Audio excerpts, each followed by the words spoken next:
네, 반갑습니다. 클레이턴 코셔입니다. 오늘 또 중요한 얘기 하나를 또 하나 해드리려고 합니다. 자, 19일에 보건복지부에서 2020년 제1차 보험료 부과 제도 개선 위원회를 열었죠. 기네요. 자, 소득 중심의 건강보험료 부과 기반 확대 방안, 이런 제목으로 이제 심의 의결을 했다고 밝혔습니다. 근데 여기서 이제 임대사업자 관련 내용이 또 중요한 게 들어가 있어요. 이게 이제 아주 중요해요. 왜냐?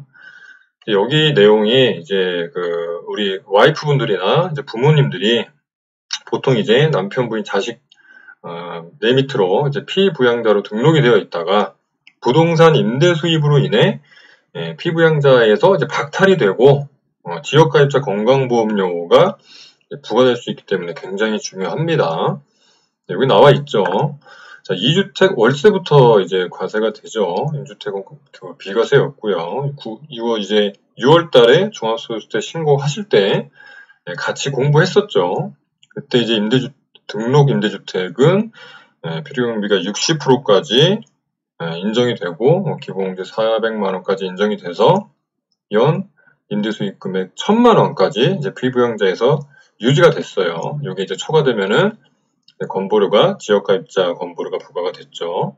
자, 미등록 임대주택은 필요경비 50% 인정, 기본공제 200만원 해가지고 연 임대수익 금액이 400만원까지 피부양자가 유지가 됐고 400만원 초과 시에 지역가입자 건보료가 부과가 됐습니다. 제가 이거 5월달에 정말 열심히 떠들었죠. 제 블로그나 유튜브를 계속 이제 보셨던 분들은 많이 이 내용을 보셨을 겁니다. 그런데 정말 이제 우려되는 상황이 벌어졌죠. 이제 8월 18일부로 뭐가 이제 개정됐죠? 새로운 민특법 개정안이 이제 시행이 됐습니다. 그래서 의무임대 기간이 도래된 단기 임대사업자하고 아파트 장기 임대사업자분들은 강제로 이제 사업자가 자동 말소가 되는 겁니다. 자, 이분들은 자동 말소에 따른 종부세 합산 배제 등 이런 여러 가지 혜택 박탈도 문제지만 더 큰 문제인 피부양자 박탈이라는 더 큰 문제가 이제 발생될 수가 있다. 왜냐하면 등록 임대주택 상태에서는 연 임대수입 1000만원까지 피부양자 유지가 됐었는데 갑자기 강제 말소가 된 이후에 미등록 임대주택이 돼버리면 연 임대수익 금액이 400만원까지밖에 피부양자 적용이 안 되기 때문에 여기서 여기로 이제 줄어들기 때문에 피부양자 박탈이 될 수가 있다. 그러면 어떻게 되는 거죠? 내년도에 종합소득세 신고 시에 이렇게 이제 미등록 주택으로 신고가 되게 되고요. 내년 11월부로 이제 피부양자 박탈이 되겠죠.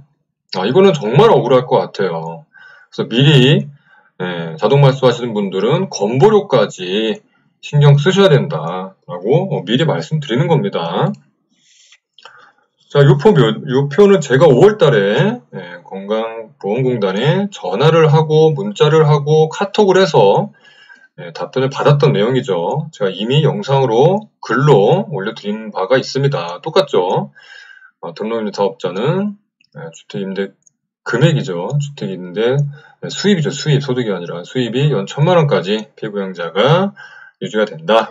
미등록 임대사업자는 주택임대 수입이 연 400만원까지 인정이 된다. 이렇게 문자를 받았고요. 또 카톡으로도 국민건강보험 고객센터에서 이렇게 카톡으로도 친절하게 안내를 해준 거를 제가 띄워드렸습니다. 자, 요거는 이제 건강보험 1, 2단계 개편에 대해서 제가 표를 직접 만들어서 말씀을 한번 드렸죠. 자, 요거는 이제 2018년 7월 이후에 이제 1단계 개편. 요거 이제 현재 저희 임대사업자들이 적용받는 조건들이고요. 피부양자는 소득기준, 재산기준, 주택임대 수입기준, 이 세 가지 기준을 다 맞춰야 피부양자 유지가 된다. 볼까요? 자, 금융소득이나 근로소득 등 이런 것들이 3,400만원 넘지 않아야 됩니다. 그리고 재산기준은 과세표준기준 5억 4천만원이 초과되면 안 되고요. 5억 4천만원 과세표준이면은 시세로는 한 12억, 13억 되겠죠. 그리고 연소득이 1,000만원 넘으면 안 된다. 그리고 아까 말씀드린 주택임대 수익 기준은 이제 등록임대 사업자는 연간 1,000만원, 미등록임대 사업자는 연간 400만원이다. 이 세 가지를 모두 다 충족을 해야 이제 피부양자에서 유지가 되는 겁니다. 그런데 2단계는 2022년 7월 이후 2단계 개편이 있는데 상당히 혹독해집니다. 소득 기준은 3,400만원에서 2,000만원으로 줄어들고요. 재산 과표 기준도, 과세 표준 기준도 이제 5억 4천만원에서 3억 6천만원. 이거 엄청 빡세집니다. 3억 6천만원이면은 시세로 한 7억 정도, 7억 8억 정도 되죠. 그리고 주택임대 수입은 이제 그대로고요. 자, 이렇게 된다면 2단계 개편에서는 어떻게 되죠? 부모님들, 집을 가진 부모님들이나 이제 와이프분들, 남편 밑이나 자녀 밑으로, 자식 밑으로 피부양자 등록대에 계시던 부모님들이나 이제 와이프분들은 다 박탈되는 거예요. 다 박탈되고 지역가입자를 편입돼가지고 이제 지역가입자 건보료 엄청 비싸죠. 지역가입자 건보료를 다 내게 되실 겁니다. 그래서 자, 2단계 개편, 2022년 2단계 개편은 모든 건보료 가입자들이 다 이제 비용을 내라, 뭐 이런 식으로 이제 진행이 될 가능성이 높은 거죠. 남편은 뭐 직장 가입자에서 보험료 내고 와이프나 부모님들은 피부양자이자 박탈돼가지고 지역 가입자로 다 이제 한 명씩 다 내라. 요렇게 되는 겁니다. 2단계 개편은.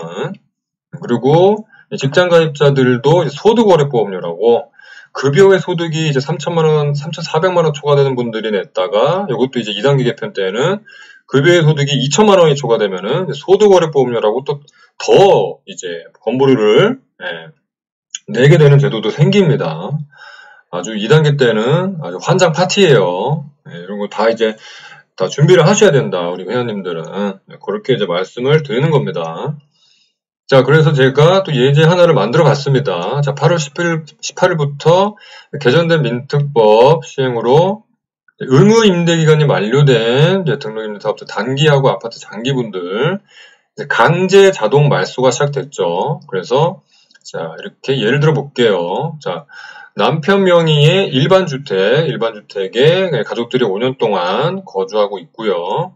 그리고 임대주택, 등록임대주택이 아내 명의로 한 채가 있습니다. 자, 이런 케이스 굉장히 많으시죠. 아마 대부분 임대사업자분들 중 한 7, 80%가 1+1 이런 타입의 그 포트폴리오를 가지고 계실 겁니다. 근데 아내 명의의 등록임대주택이 과세표준 5억 4천만원, 아까 5억 5천만원이 넘어야지 피부양자 박탈된다고 그랬죠. 5억 4천만원, 그 다음에 직업은 가정주부, 그러니까 소득이 없는 분이에요. 그리고 연 임대수익은 450만원. 자, 이렇게 되면은 현재로서는 등록임대주택은 피부양자가 유지가 됩니다. 연 임대수입이 1,000만원까지 피부양자 유지가 되는 거니까. 그래서 말소하기 전에는 종부세 합산 배제도 가능하고요. 양도세, 중과배제, 거주주택 비과세 다 이제 가능하고 피부양자 유지도 가능한 상황입니다. 근데 만약에 8월 18일 날 이 가정이 이제 이 임대사업자분들이 이제 말소가 됐다. 자동 말소가 됐다. 강제로 자동 말소가 됐다. 그럼 어떤 일이 벌어지느냐? 종부세 합산 배제 안 됩니다. 자, 이제 아내 명의의 등록임대주택이 일반주택으로 변하는 순간 종부세 합산 배제는 안 되는 거고요. 그리고 양도세 중과 배제는 뭐 1년 동안 유예기간을 준다고 했죠. 자, 거주주택 비과세, 요 파란 거, 요거는 이제 5년 동안 유예기간을 준다고 했습니다. 이 두 가지는 한시적으로 혜택을 주는 거죠. 자, 그것보다 더 중요한 거는 원래 피부양자 유지가 되던 등록임대주택이었는데 이제 강제 말소가 돼서 일반주택으로 전환이 되면 피부양자 유지가 이제 불가능해지는 거예요. 왜냐? 연 임대수입이 450만원이었는데, 자, 일반 기준 연 임대수입 400만원을 넘어버리잖아요. 약 50만원 넘죠. 자, 이렇게 되기 때문에 이제 피부양자 유지가 불가능하다. 그래서 그 50만원이 넘었던 그 부분에 대해서는 임대소득, 여기 이제 그 450만원에 뭐죠? 비용 50% 비용으로 공제해주고 기본공제 200만원을 빼면은 이제 한 25만원 되겠죠. 그 임대소득이 한 25만원이 되는 겁니다. 25만원의 소득세. 35,000원밖에 안 나와요. 그래서, 뭐 소득세 얼마 안 되네. 요렇게 이제, 생각하실 수도 있죠. 정말 얼마 안 돼요. 하지만, 자, 임대소득 25만원의 지역가입자 건보료. 이제 피부양자에서 박탈이 되셨잖아요. 그러면은, 임대소득 25만원의 지역가입자 건보료를 계산해보니까, 261만원이 되는 겁니다. 여기 이제 월로 따지면 얼마죠? 한 2만원? 한 달에 한 22만원을 지역가입자 건보료로 내셔야 되는 거예요. 그러면은 뭐 연 임대 수입이 450만 한 달에 한 40만원 월세 받아가지고 한 달에 지역가입자 건보료를 한 22만원을 절반을 건보료로 내게 되는 아주 엄청난 일이 벌어지게 됩니다. 그래서 이게 우리 임대사업자분들은 조심하셔야 되는 부분이다. 여기 배터리가 없네요. 잠깐만요. 이런 일이 벌어질 거다. 자, 이런 일이 언제 벌어지죠? 이게 만약에 올해 8월 18일 날 말소가 된 분들이시라면 내년에 종합소득세 신고 때 이렇게 이제 신고가 되는 거고요. 내년 11월부로 이제 지역가입자 건보료가 이제 발생이 되는 겁니다. 엄청난 분들이 엄청난 숫자가 임대사업자분들, 말소된 분들이 이런 피해를 겪으실 거예요. 자, 내년까지 뭐 따져볼 것도 없고요. 자, 올해 11월에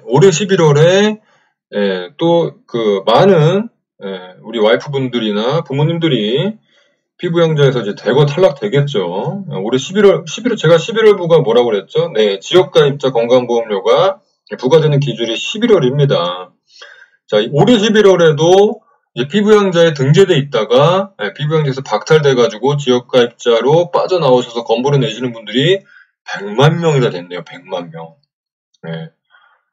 자, 이분들은 갑자기 그럼 한 달에 이렇게 20몇만 원씩 건보료 내라고 하면 이분들은 어떻게 할까요? 뭐 주택을 뭐 자식들에게 증여를 하거나 뭐 월세를 안 받거나 뭐 자기가 직접 거주하거나 뭐 전세로 돌리거나 뭐 여러 가지 뭐 아니면 뭐 거주주택을 매도하거나 여러 가지 해법을 찾아야 되는 겁니다. 또 가정주부인 와이프를 뭐 주변 지인분들 중에 뭐 사업하시는 분들 밑으로 이제 뭐 취직을 시켜서 직원 등재를 한다거나 아무튼 여러 가지 생존 방법을 찾아보셔야겠죠. 그리고 또 가뜩이나 2022년 7월 달에는 뭐 소득 기준이 2천만 원 이하로 줄어들고 재산 기준도 5억 4천에서 3억 6천으로 줄어들기 때문에 더욱더 혹독해집니다. 그래서 피부양자 건보료 테크도 미리미리 준비를 하셔야 된다. 이게 지금 뭐 종부세, 양도세 이런 게 자꾸 이제 뉴스나 이런 부분에 이제 부각이 되다 보니까 이런 것도 중요하지만 피부양자나 이 지역가입자 건보료, 건테크도 상당히 건보료 테크도 중요하다라는 말씀을 드리면서 오늘 영상은 여기까지 하겠습니다. 도움이 되셨으면 구독과 좋아요 꼭 부탁드리겠습니다. 감사합니다.